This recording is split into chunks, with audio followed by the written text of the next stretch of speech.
देखो, भारत में सनातन की जो व्यवस्था है उसमें जो त्योहार है वो इसलिए महत्वपूर्ण है और इसलिए सनातन की अपनी एक खूबसूरती भी, इसको आप समझें इस तरह कि यह त्योहारों पर बड़ा बल देता है। तो कोई घास है उसको पूज रहा है, कोई फल का दिवस है तो भगवान राम आ रहे हैं, तो परशुराम जयंती है, तो होली है।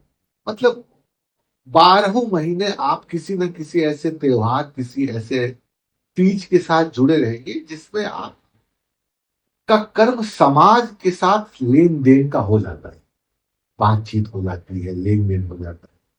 तो एक बहुत बड़ी व्यवस्था, जो आर्थिक व्यवस्था हो, धार्मिक व्यवस्था हो, साइकोलॉजिकल व्यवस्था हो, वो एक इस पद्धति में चल रही है। आपको जानकर हैरानी होगी कि साइंटिफिकली बौद्ध धर्म अगला पड़ाव है सनातन का। पूछा गया कि ध्यान क्यों आवश्यक है, ध्यान करना वैदिकों ने उपनिषदों में बताया, पर ध्यान क्यों आवश्यक है, इसके जो इंटरप्रिटेशन बौद्धों ने किए वो बहुत आगे बढ़ करके किया, पर बौद्ध इस भारत में नहीं टिक पाए क्योंकि बौद्धों ने एक, उनके साथ दिक्कत हो गई। वो बहुत सारे त्योहारों को बहुत महत्व नहीं दिया उन्होंने। उन्होंने केवल रिलीजन को महत्व दिया और रिलीजन के साथ साथ ध्यान और पूजा पद्धति को महत्व दिया। तो भारत में बुद्ध टिक नहीं पाए।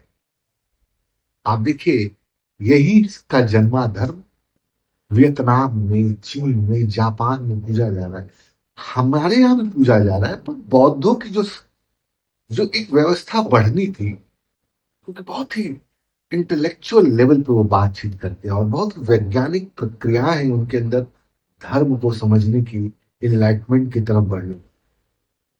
लेकिन नहीं, लोग तो त्योहार के माध्यम से ध्यान करना चाहता है ना।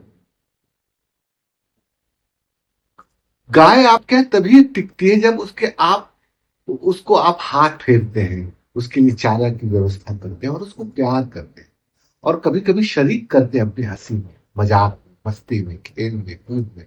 तो गाय रुक सकती है आपके घर में। तो जो मनुष्यता है वह धर्म के, तीज के, त्योहार के माध्यम से धर्म को समझना चाहती है। तो इसलिए त्योहार, तीज में बच्चे अपने घर चले जाते हैं, माताएं होती है बुला लेती है, चाहे कितना भी पैसा खर्चा हो रहा हो, कि आओ होली है, आओ दीपावली है, चलो कौड़ी बनेगी, पटाखे फोड़ेंगे, ये करेंगे, वो करेंगे। तो अब उसको धीरे धीरे ये चीजें बहुत अंदर तक सालती है, घेरती है। ये क्या हुआ? फिर एक परंपरा से दूसरी परंपरा, और हम कहते हैं 10 परंपराओं में भी एक बुद्ध जैसा, एक शंकराचार्य जैसा व्यक्ति पैदा हो जाएगा तो हम अपनी 10 पीढ़ियों को समझ लेंगे कि हमारी 10 पीढ़ियां भी मुक्त होंगी। हमारी ये सोच है कि हम 20 पीढ़ी तक इंतजार करते कि हमारे परिवार में कोई इनलाइटमेंट बच्चा पैदा हो जाए। सामूहिकता का एक, सनातन सेलिब्रेशन के साथ जुड़ा है। वो पूरा सेलिब्रेशन हम इसीलिए कर रहे हैं कि हम ईश्वर को भी सेलिब्रेट सेलिब्रेट कर नहीं, रहे हैं। हिंदुस्तान में सेलिब्रेशन के तौर पे ईश्वर को भी। और वो ईश्वर ही कैसा जिसमें सेलिब्रेशन ना हो। हम मायूस ईश्वर को नहीं चुन सकते। हमने कृष्ण को चुना, हाथ में बंसी लिए हुए हैं, भोलेनाथ को चुना, डमरू लिए हुए हैं, मां सरस्वती वीणा लिए हुए हैं, नारद जो है वीणा लेकर के, एक तंत्री वीणा लेकर के घूम रहे हैं। कौन से भगवान है? और ये सब सेलिब्रेशन है। ये संगीत जो है एक तरह के सेलिब्रेशन का प्रतीक है कि हम किसी भी अवस्था में हो, हम डमरू बजाएंगे और उस सेलिब्रेशन को ध्यान, और इसी सनातन सेलिब्रेशन ले सकती है। ध्यान में ले जाएंगे। तो इसलिए बहुत इम्पोर्टेंट आप सोचते हैं